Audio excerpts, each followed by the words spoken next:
course I always look better than Mr. Tesser, right? Great. First thing I need to do before I even annotate is read the problem once through. Mr. Fields has 4 pounds of ice cream. Each pound has 2/3 cups of chalky chips. Mr. Tesser has 3 pounds of ice cream. Each pound has 3/5 cups of chalky chips. Who has more chalky chips?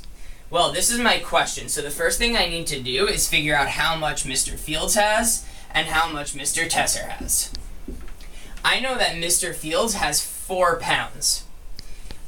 In each pound, there's 2/3 cups. So if he has 4 pounds, let me label my 4 with pounds, and there is 2/3 in each cup. To figure out the total chocolate chips, which I'll abbreviate with TCC, I know that I have to multiply.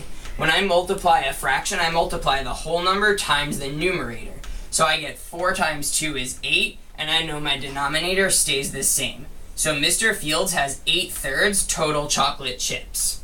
Mr. Tesser has 3 pounds of ice cream. Each pound has 3/5 cups. So if he has 3 pounds, and each pound has 3/5, to find out Mr. Tesser's total chocolate chips, I know I also have to multiply. 3 times 3, because I multiply the numerator, is 9, and my denominator stays the same.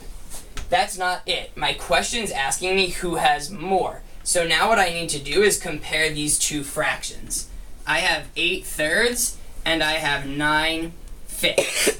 In order to compare these two fractions, I need to find a common denominator. So I'm going to multiply this fraction by 5s, times by 5, times by 5, and I get 40 over 15. And I multiply this fraction by my other denominator, which is a 3, times by 3, times by 3. That tells me that Mr. Tesser has 27/15. Now that I have two fractions with an equivalent denominator, I can compare them. Which is larger, 40/15 or 27/15? Since the denominators are the same, I can look at the numerator and I know that 40/15 is more.